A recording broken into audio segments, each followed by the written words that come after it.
Hello, Scrappy Peeps. Susanna here today for Bella Boulevard to share with you this multi-photo layout. Well, yeah, two photos. Couple photo layout created with the Just Because collection. So I have worked with this collection and I have some scraps, as you can see. And while I have plenty of it and could cut into new paper, I really hate cutting into it if I've already got other bits of pieces to use. So I am going to use the B-sides, so the tone-on-tone patterns, to create a striped background. And I'm not going to worry about cutting them all exactly 2.5 or 2 3/4. I do cut 2 of the strips 2.5 wide, 1 of the strips 2 wide, and then that orange I'm just going to leave as it is, and then the yellow I'm just going to trim so that it fits onto the page and I don't actually have to do any math.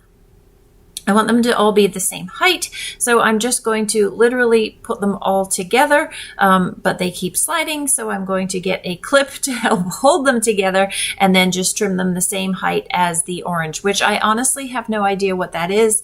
Maybe 7 inches looks about right, because I'm literally just cutting it the same height as that orange strip that I already had left in my stash. So I'm going to literally just put them going all the way across with probably 1/8 of an inch in between each strip, so that you have that little white space in there that just makes it look like panels more than just this solid border that moves all the way across. And I like the way that that white space kind of just provides some break between the colors there. So that is going to be my background. And so you can see that little bit of overlap there. Saved me from doing the math. You just run your edge of your scissors, you butt them straight up to the edge of the paper and cut, and it's easy. An easy way to get a nice clean line. So I have 2 photos here. One is of my daughter in the arch of the banana tree, and then the other is of my husband and my daughter when we are at our botanical gardens on the 4th of July.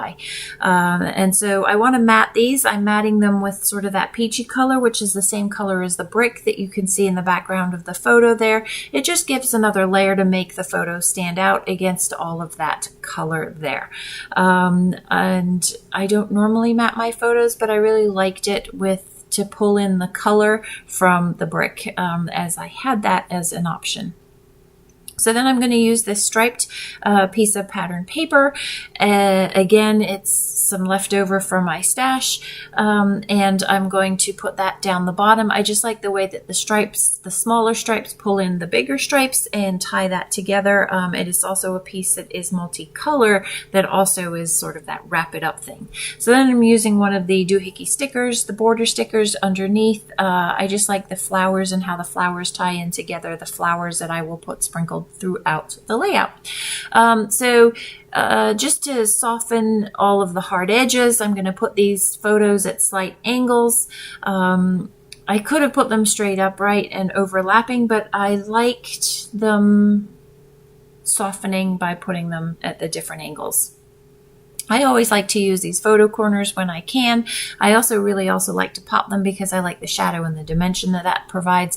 So I'm going to use this pink one in the top right. My initial thought was that I was going to use it at the bottom right photo, but then that was going to ruin the cluster. And so if I put it in this spot right there where I just stuck it, I could have a floral cluster there.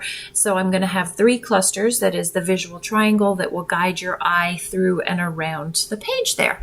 But first I'm going to put the title, which is going to be built into one of the clusters. I'm using the Chow Chips, and the word that I'm going to use here says lovely. And then off camera, actually, I'm going to take one of the phrases, memories from the doohickey stickers, and so the title of the page will be lovely memories. And that becomes the title. So that memories that comes from the doohickey stickers, I am going to do off camera. You will find often, if you follow my videos, that there are things that I end up doing off camera. It's hard to fully create for me on camera because I'm kind of trying to look up at the video as it's recording to make sure that it's still recording, because I can't tell you how many times it's cut off on me. And there's just some detail that you see not looking at it, standing right over it. You have to kind of stand away from it. So the other thing I am going to do off camera in that left cluster up there, you'll see me continue to add things, but I will actually add a cloud die cut, and I will take my stickles and just trace the outline between the dark and the light in that cloud there, just for a little added visual interest to the page there. So I have the ephemera pack, and these are the die cut pieces. The shapes, I don't put any of the phrases on, but there are phrases that are available, as there are in all Bella Boulevard collections. I really like that multicolor banner there, and how that also provides a slightly different angle. So it is also going to be askew, and so it ties together the balance between the multicolored element at the top as well as the multicolored element at the bottom. And then again, because it's at an angle, softens the hard straight lines that the verticals are creating. So you will notice that I used liquid adhesive on all the chipboard pieces. While they are stickers, I find that when I put them into my albums in vertically stored pages, a lot of things tend to fall downhill, so I want to make sure that they are well adhered. I did the same with that doohickey birdhouse in the top left. I also put liquid adhesive as well. Again, just the weight of those things sometimes tend to pull everything off the page, and so I'm tired of finding things floating at the bottom of my page protectors, and so just I'm going to make sure that that doesn't happen in the future. So that B, I am going to move up to the top right cluster just for some symmetry in the Bella Pops. So then I have 3 Bella Pops, 1 in each cluster, and gives a different dimension throughout the page there. You can see I used one of the puffy stickers over the puffy sticker over the bow. And that is going to wrap it up, my friends. If you have any questions, please don't hesitate to ask them in the comments down below. Thanks for stopping in today. I hope you're doing well. Come back again soon. Take care.